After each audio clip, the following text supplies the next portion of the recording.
What's good, boys? Another unboxing. Today we got FCP Euro.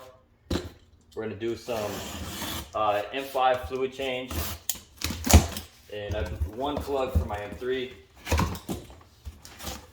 We're in tight quarters today. We got both cars in here, so work with me a little bit.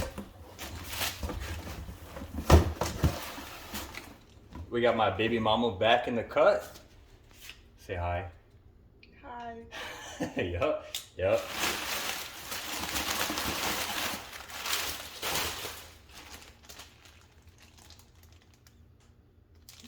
What is this? I think this is the, this is engine drain plug. Mine was leaking, so we got. Okay.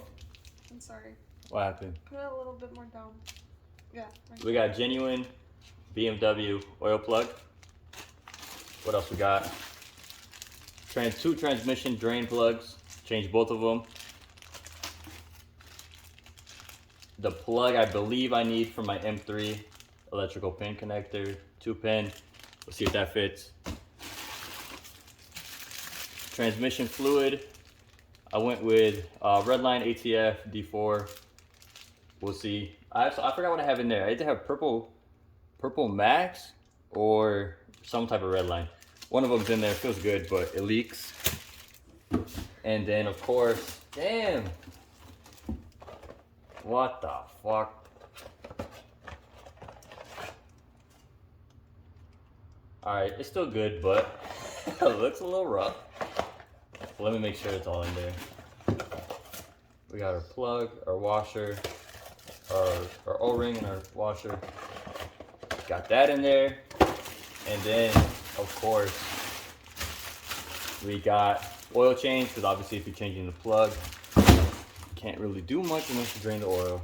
So we got that. That's it for FCP Euro. Just a quick little change. I put out a video before saying that this was basically the last few things I needed for my M5. This should be for my M3, the last thing I need for that. So that's about it. We got one more package to open up real quick.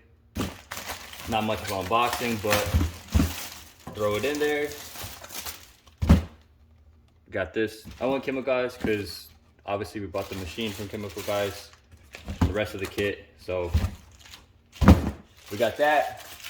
Quick little overview of everything at once. The plug, the drain plugs, the buffing compound, the fluids. These are the things we just ordered in a box yesterday. Plus stuff that I did for the M3 that I still have to do, and stop tech rotors for the M5. Got both in the garage today. That's it for this unboxing. Like, comment, subscribe. Bye. Yep.